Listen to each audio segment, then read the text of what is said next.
আসসালামু আলাইকুম সবাইকে। আশা করি সবাই অনেক ভালো আছেন।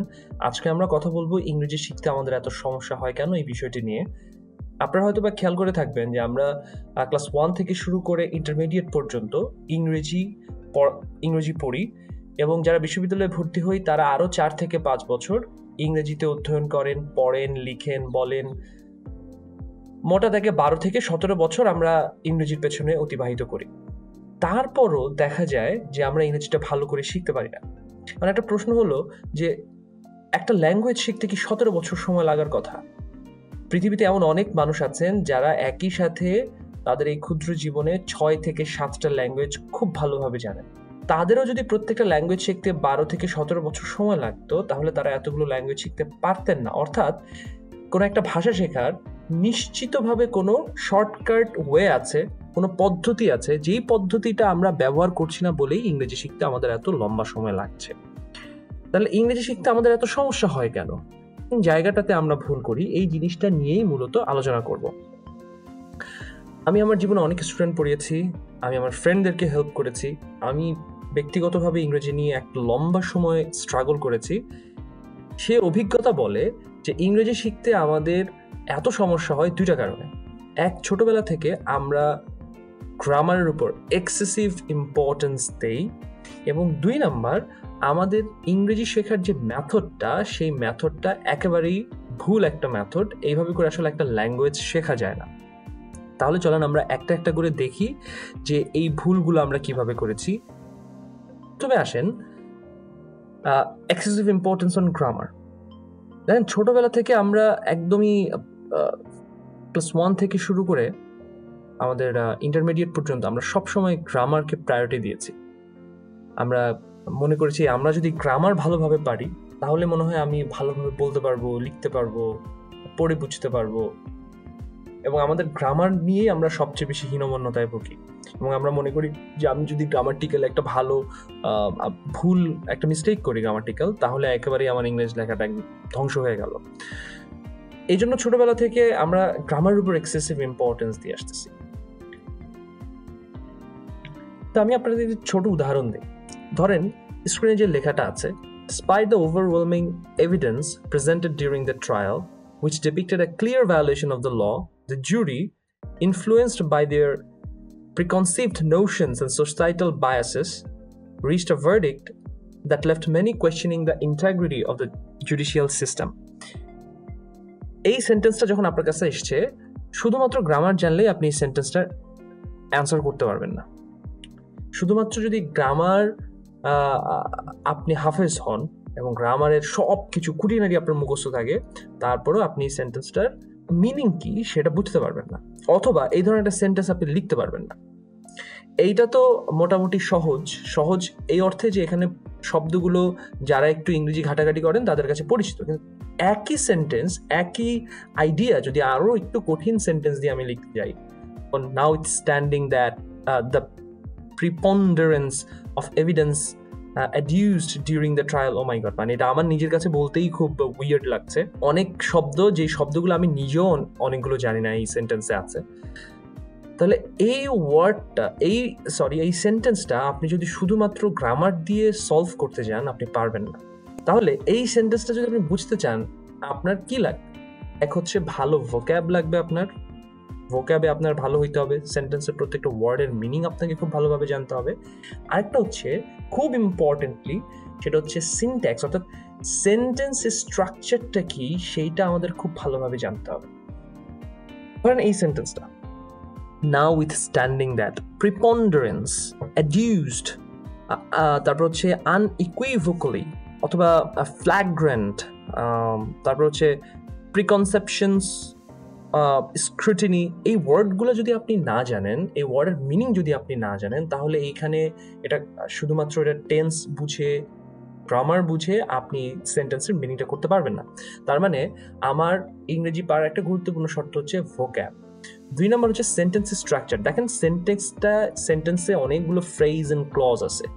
কোন ফ্রেজ এন্ড কোন ক্লজের মিনিংটা অন্য কোন ফ্রেজ এবং অন্য কোন ক্লজের সাথে কানেক্টেড, এইটা যদি আপনি ভালোভাবে না বুঝতে পারেন, সেন্টেন্সের স্ট্রাকচারটা কি, কোন পার্টটা কোন অংশের সাথে কানেক্টেড, এটা না বুঝতে পারলে আপনি হাজার গ্রামার দিয়েও এই সেন্টেন্সটা মিনিং বের করতে পারবেন না। কিন্তু ছোটবেলা থেকেই আমরা ভোক্যাব এবং সেন্টেন্স স্ট্রাকচার বোঝায় সেটাতে প্র্যাকটিস করাতে অনেক কম নজর দিই, যে কারণে আমরা 17 বছর পরে এসেও আমরা বুঝতে পারি না যে একটা জটিল ইংরেজি বাক্য যদি লেখা হয় সেটা কিভাবে লেখা হয় অথবা এটার মিনিং কিভাবে দাঁড়ায়। এই গেল প্রথম সমস্যা। দ্বিতীয় সমস্যা সেটা হলো রং লার্নিং মেথড। আমরা ছোটবেলা থেকে যা যা শিখি, যেভাবে শিখি, এই জিনিসটা আমরা ভুলভাবে শিখি। কারণ আমরা ছোটবেলা থেকে কী কী শিখি? গ্রামার শিখি, রিডিং শিখি, রাইটিং শিখি, এবং যারা আইএলস অথবা বাইরে যাওয়ার প্রিপারেশন নিচ্ছেন বা ইউনিভার্সিটি লেভেলে যারা উঠেছেন তারা স্পিকিংয়ের প্রিপারেশন নেন বা স্পিকিং শিখতে চান, এই প্রত্যেকটা জিনিসই আমরা ভুলভাবে শিখি। এখন কিভাবে ভুলভাবে শিখি? আর সেটা হচ্ছে গ্রামারের কথায় যদি আমি আসি, তাহলে আমরা দেখব যে আমরা ছোটবেলা থেকে গ্রামার শেখার যে পদ্ধতিটা, সে পদ্ধতিটা এক্সেসিভলি ফোকাস করে on answering questions rather than usability. অর্থাৎ গ্রামার এই জিনিসটা যখন আমি পড়ি তখন আমি গ্রামার দিয়ে কিভাবে একটা প্রশ্নের অ্যান্সার করতে পারবো, প্রশ্ন বলতে মাল্টিপল চয়েস কোয়েশ্চেন, একটা অপশন থেকে অনেকগুলো 4টা অপশন থেকে একটা অপশন চয়েস করা অথবা ফিল ইন দ্য ব্ল্যাঙ্ক পূরণ করা, এই জিনিসটাতে আমরা অতিমাত্রায় ফোকাস করি। কিন্তু এটাকে কিভাবে ইউজ করতে হবে, আমি যখন লিখছি বলছি তখন এই গ্রামারটাকে আমি কিভাবে ইউজ করব, কোন জায়গায় ব্যবহার করব, কোন জায়গায় ব্যবহার করলে এটার মিনিং কি দাঁড়াবে, কোন অর্থে কোন গ্রামারটা ব্যবহার করা যাবে, এই জিনিসটা আমরা ছোটবেলা থেকে শিখি না। ছোটবেলা থেকে আমরা চাকরির প্রিপারেশনের মতো অথবা এইচএসসির এক্সামে লেখার মতো করে আমরা গ্রামারটাকে প্র্যাকটিস করি। একটা সেন্টেন্স দেওয়া থাকবে, মাঝখানে একটা শূন্যস্থান থাকবে, তারপর শূন্যস্থানটাকে আমি পূরণ করব, এই জিনিসটাকে মাথায় রেখে আমরা গ্রামার পড়ি। ফলে আমাদের এক্সপার্টিসটা শুধুমাত্র অতটুকুই সীমাবদ্ধ থাকে। ইউজ করার ক্ষেত্রে আমাদের যে এক্সপার্টিসটা জরুরি সেই এক্সপার্টিসটা তৈরি হয় না। একটা ছোট্ট উদাহরণ দিই। ধরেন আমরা ছোটবেলা থেকে পড়ে এসেছি, কন্ডিশনাল সেন্টেন্সের একটা রুল পড়ে এসেছি যে ইফ ক্লজ যদি পাস্ট টেন্সে থাকে তাহলে পরের ক্লজটা বা অন্য ক্লজটা উড কুড মাইট যুক্ত হবে, বা অন্য ক্লজটাতে উড কুড মাইট যুক্ত হবে। এর এক্সাম্পল হিসেবে আমরা দেখেছি if we found her address we would visit her, এটা একটা টোফেলের উদাহরণ। if we found her address we would visit her। আমরা কিন্তু গ্রামারটা ঠিকই বুঝতে পারছি যে if ক্লজের সাথে ফাউন্ড আছে, টেন্স আছে, তার মানে ওই পাশে would ব্যবহার করতে হবে। কিন্তু if we found her address we would visit her, এই যে সেন্টেন্সটা বা এই গ্রামাটিক্যাল স্ট্রাকচারের সেন্টেন্সটা কোথায় ব্যবহার হবে, কখন আমি এই স্ট্রাকচারটা ব্যবহার করব, এইটার মিনিং কি, কেন, মানে এখানে যদি ডিফারেন্ট টেন্স আমি ব্যবহার করি বা উড কুড মাইট যদি ব্যবহার না করি, কন্ডিশনাল সেন্টেন্সের ডিফারেন্ট যদি আরেকটা স্ট্রাকচার ব্যবহার করি, তাহলে সেটার মিনিং কি দাঁড়ায়, কখন আমি এটা ব্যবহার করব, এইটা আমরা শিখি না। এইটা হচ্ছে ইউজেবিলিটি। এবং বাক্যে যখন আমি ব্যবহার করব, কোন কোন সিচুয়েশনটাকে ব্যাখ্যা করার জন্য আমি বাক্যটা ব্যবহার করব, সেটাও আমরা পড়ি না। দ্যাটস ওয়াই গ্রামারটা আমরা ভুলভাবে শিখি। আমরা অতিমাত্রায় কোয়েশ্চেন অ্যান্সারিং এর উপর নজর দেই, ইউজেবিলিটির উপর আমরা নজর দেই না। আচ্ছা, এরপরে আসেন রাইটিং এর ক্ষেত্রে। রাইটিং এর প্রবলেমটা আমরা কি করি? ছোটবেলা থেকে আমাদের শিক্ষকরা, অন্তত আমার শিক্ষকরা আমাকে বলেছেন যে ফ্রি হ্যান্ড রাইটিং করো, ফ্রি হ্যান্ড রাইটিং করো। অর্থাৎ রাইটিং, হ্যাঁ আমি এটার বিরোধিতা করছি না, বাট আমার কেসটা হচ্ছে যে ফ্রি হ্যান্ড রাইটিং করতে বলা এইটা আসলে অনুচিত। আমাদের থটফুল রাইটিং প্র্যাকটিস করা উচিত ছিল। তো ছোটবেলা থেকে আমরা যখন রচনা লিখেছি, প্যারাগ্রাফ লিখেছি কিংবা দরখাস্ত লিখেছি, আমরা কিন্তু এক প্রকার ফ্রি হ্যান্ড রাইটিং মেনটেন করেছি, অন্তত আমি মেনটেন করেছি, এবং আমার সাথে অনেক ফ্রেন্ড মেনটেন করেছেন যারা মনে করতেন যে আমি যেহেতু ফ্রি হ্যান্ড রাইটিং পারি আমরা মুখস্থ করতে হবে না। সো মুখস্থ করা থেকে দূরে থাকার জন্য তারা ফ্রি হ্যান্ড রাইটিং ইউজ করতেন। এবং আমাদের শিক্ষকরাও একটা লম্বা সময় ধরে আমাদেরকে বলতে যে তোমরা ফ্রি হ্যান্ড রাইটিং করো। ফ্রি হ্যান্ড রাইটিং মানে হচ্ছে যে জাস্ট খালি লিখতে থাকো, তোমার গ্রামার হচ্ছে কি ভোক্যাব হচ্ছে এটা তোমার মাথায় রাখার দরকার নাই, জাস্ট খালি তুমি লিখতে থাকো। এই প্রক্রিয়াটা একটা রং প্রক্রিয়া। রাদার আপনাকে যে কাজটা করা উচিত বা আমাদের যে কাজটা করা উচিত সেটা হচ্ছে আমাদের থটফুল রাইটিং প্র্যাকটিস করা উচিত। ফ্রি হ্যান্ড রাইটিং এর সবচেয়ে বড় সমস্যা যেটা, আপনি যখন নিয়মিত ভুল লিখতে থাকবেন, আপনি যখন কারেক্ট জিনিসটা নিয়মিত প্র্যাকটিস করছেন, আপনি যখন ভুল জিনিসটা নিয়মিত লিখছেন, আপনি যখন যাচ্ছে তাইভাবে নিয়মিত লিখছেন, তখন সেইটাই আপনার লার্নিং হয়ে ওঠে। আপনি যদি একটু কষ্ট করে থটফুল রাইটিং প্র্যাকটিস করেন, প্রপারলি রাইটিং প্র্যাকটিস করেন, কারেক্ট রাইটিং প্র্যাকটিস করেন, তাহলে সেইটাই আপনার মেমোরিতে থেকে যায়, সেইটাই আপনার অভ্যাস হয়ে যায়। That's why free hand writing এইটা রাইটিং শেখার কোনো মেথড না। তারপরে আমরা যখন স্পিকিং শিখি, বিশেষভাবে যারা আইএলটিএস প্রিপারেশন নেয় অথবা বিশ্ববিদ্যালয়ে উঠে যাদের অনেক প্রেজেন্টেশন দিতে হয়, তারাও ফ্রি স্পিকিং করি, যে আমি জাস্ট বলে যাব। ইউটিউবেও আমরা এই ধরনের অনেক ভিডিও দেখেছি ইংরেজি বক্তৃতা প্রতিযোগিতায়, যে যাচ্ছে তাই ভাবে বলতেছে। কারণ কি? তার কারণ হচ্ছে তাকে এনার্জাইজ করা হয়েছে ওভাবেই, যে তুমি জাস্ট বলে যাও, এটাই তোমার প্রাইমারি টাস্ক। এটারও সেম সমস্যা। আপনি যখন ফ্রি স্পিকিং করবেন, যাচ্ছে তাই ভাবে একটা কিছু বলবেন, প্রপারলি একটা কিছু বলবেন না, কারণ আপনি আমতা আমতা করতে চান না, তোতলাতে চান না, আপনি হচ্ছে কথার মাঝখানে থেমে যেতে চান না, এই জন্য আপনি ফ্রি স্পিকিং করবেন যেন মনে হয় আপনি খুবই ফ্লুয়েন্ট। তখন যেটা হয় যে এই ভুল বলাটাই আপনার অভ্যাস এবং ভুল বলাটাই আপনার লার্নিং হয়ে যায়। রাদার আপনি, এখানে আমি রাইটিং প্র্যাকটিস লিখছি, এখানে স্পিকিং প্র্যাকটিস হবে, আপনার থটফুল স্পিকিং প্র্যাকটিস করা উচিত। প্রথম দিকে খুব কষ্ট হবে, প্রথম দিকে হবে না, প্রথম দিকে তোতলাবেন, আটকে যাবে, থেমে যাবেন, কিন্তু ধীরে ধীরে আপনি যখন থটফুল স্পিকিং প্র্যাকটিস করবেন, স্পিকিং এর প্রপার ওয়েটাই আপনি জানতে পারবেন। তো এই ভুলগুলো আমরা সবসময় করে এসেছি। এরপরে রিডিং এর ক্ষেত্রে আমরা শুধুমাত্র টেক্সট বুক পড়েছি ছোটবেলা থেকে, টেক্সট বুকের বাইরে অন্য কোনো সোর্স পড়ি নাই, আমরা অন্য কোনো সোর্সকে প্রাধান্যও দেই নাই। সবসময় বলছে টেক্সট বুকটা ভালো, টেক্সট বুক যদি ভালো করে আমরা পড়ি তাহলেই আমাদের ইংরেজি রিডিং হয়ে যাবে, বাট আমাদের অন্য সোর্স পড়া ছাড়া কখনো ইংরেজি আমাদের রিডিং ভালো হবে না। এই ভুলগুলো মোটামুটি আমরা আমাদের লার্নিং মেথডের মধ্যে করে থাকি। এখন প্রশ্ন হচ্ছে, how to be good at grammar, writing and speaking. এই প্রশ্নের প্রাথমিক এবং সবচেয়ে গুরুত্বপূর্ণ অ্যান্সার হচ্ছে practice, practice and practice. Practice ছাড়া কখনোই হবে না। আমরা অনেকে মনে করি যে আমরা মুখস্থ করলাম, এখন আমি মুখস্থ বলতে পারছি, এখন আমি একটা প্রশ্নের সমাধান করতে পারছি, এখন আমি কিছু লিখতে পারছি, দ্যাট মিনস আমি এটা শিখে গেছি। কিন্তু আপনি যদি কন্টিনিউয়াস থেকে প্র্যাকটিস না করেন, তাহলে এই শেখাটা কিছুদিন পর আপনি ভুলে যাবেন। এই জন্য প্র্যাকটিস ছাড়া ইংরেজি শেখার কোনো উপায় নাই, যে কোনো ল্যাঙ্গুয়েজ শেখারই কোনো উপায় নাই। আচ্ছা, দ্বিতীয় হচ্ছে এবং খুব ইম্পর্টেন্ট, সেটা হচ্ছে সিস্টেমেটিক স্টাডি। প্রত্যেকটা জিনিস শেখার একটা সিস্টেম আছে। এই সিস্টেমেটিক স্টাডিটা যদি কেউ না করে, তাহলে তার 17 বছরই লাগবে একটা ল্যাঙ্গুয়েজ শিখতে, অথবা 17 বছরেও তার ল্যাঙ্গুয়েজটা শেখা হবে। তাহলে এই সিস্টেমেটিক স্টাডিটা কিভাবে করা যায়? এইখানে আমি যে প্রক্রিয়াটা আপনাকে বলছি, এই প্রক্রিয়াটা আমার নিজের উদ্ভাবন করা, এবং ব্যক্তিগতভাবে এটা আমার কাজে লেগেছে এবং আমার ফ্রেন্ড এবং আমার স্টুডেন্ট তাদেরও কাজে লেগেছে। সেটা হচ্ছে, আমরা যখন গ্রামার পড়বো তখন গ্রামারের একটা সিকোয়েন্স আছে। গ্রামার আমরা সাধারণত টেন্স থেকে শুরু করি, কিন্তু টেন্স থেকে শুরু করলে হবে না। গ্রামার শেখার একটা সিকোয়েন্স আছে। এই সিকোয়েন্সটা মেনটেন না করে যদি আমি গ্রামার শিখতে যাই, তাহলে আমার গ্রামার শেখাটা প্রপার হবে না। আমি অন্যান্য গ্রামারগুলো বুঝতে হিমশিম খাবো, অ্যাডভান্স গ্রামারগুলো বুঝতে হিমশিম খাবো। তাহলে এই সিকোয়েন্সটা কি, কিভাবে শুরু করতে হয়, কোন অংশটা ধরে শুরু করতে হয়, এইটা আমি মনে করি আমি কিছুটা ডিবাঙ্ক করতে পেরেছি, এবং আমি পরবর্তীতে এই সিকোয়েন্সে গ্রামারের উপর অনেকগুলো ভিডিও বানাবো। সেখানে আপনারা দেখতে পাবেন যে এই সিকোয়েন্সটা কি, রাইটিং কিভাবে করতে হয়। সবসময় মনে রাখবেন যে রাইটিং ভালো করতে হলে আপনাকে অনেক বেশি রিডিং করতে হবে, অনেক বেশি পড়তে হবে। আপনি যদি স্পিকিং ভালো করতে চান, তাহলে আপনাকে অনেক বেশি শুনতে হবে।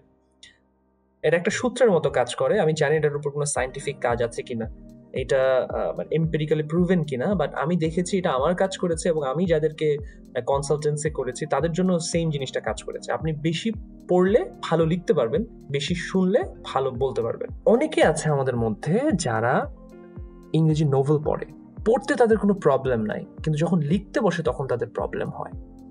সেটা কেন? আমি কিন্তু শুধুমাত্র রিডিং ভালো করার কথা বলছি না, আমি বলছি অ্যাক্টিভ রিডিং করতে হবে। এখন অ্যাক্টিভ রিডিংটা কিভাবে করা যায়, এটা কি?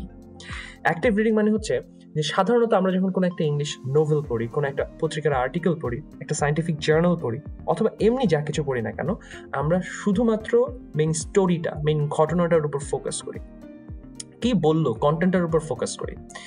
অ্যাক্টিভ রিডিং যখন আপনি করবেন, তখন আপনি কন্টেন্ট এবং স্টোরির উপর তো ফোকাস করবেনই, একই সাথে সে কিভাবে সেন্টেন্সটা লিখলো, কোন মুড বা কোন ঘটনাকে এক্সপ্লেইন করার জন্য সে কোন গ্রামারটা ব্যবহার করলো, কোন ওয়ার্ডগুলো ব্যবহার করলো, কিভাবে সেন্টেন্সটাকে সে সাজালো ওই ঘটনাটা বর্ণনা করার জন্য, সেই জিনিসটা আপনি মনোযোগ দিয়ে পড়বেন, সেই জিনিসটা খেয়াল করে পড়বেন।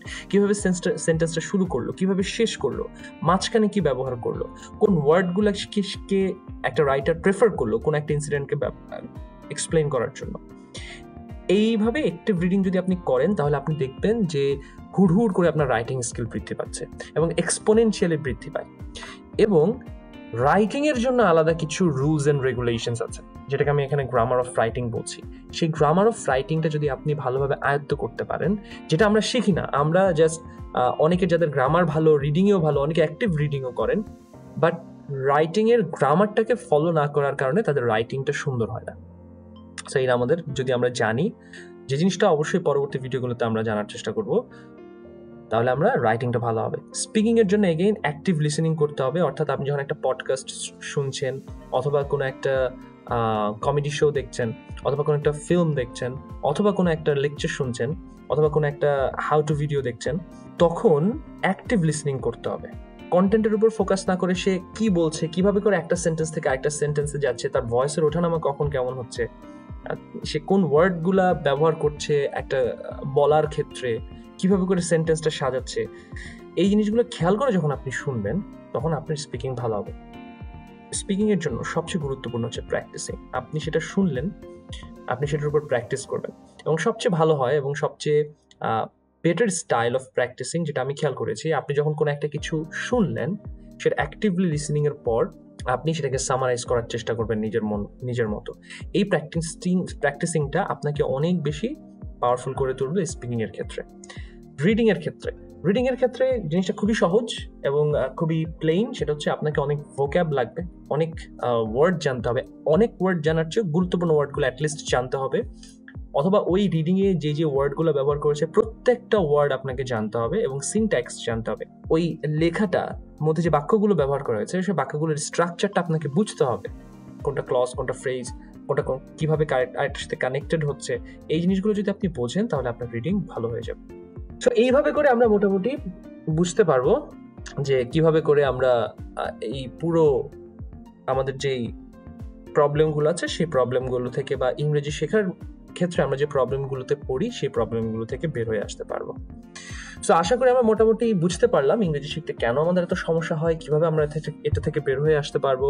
এবং আজকের পর থেকে আমি নিয়মিতভাবে সেই টেকনিকগুলো নিয়ে ভিডিও বানানো শুরু করব, এবং গ্রামার যে স্ট্রাকচার বললাম সেটার উপর অতি শীঘ্রই আমি ভিডিও বানানো শুরু করব। আশা করি আমার সাথেই থাকবেন এবং লাইক এবং সাবস্ক্রাইব করে পরবর্তী ভিডিওগুলো পেয়ে যাবেন। ধন্যবাদ সবাইকে। আজকে এতটুকু পর্যন্তই। আশা করি আমরা একটা অসাধারণ গ্রামার এবং ইংলিশ লার্নিং জার্নিতে প্রবেশ করতে যাচ্ছি। ধন্যবাদ সবাইকে।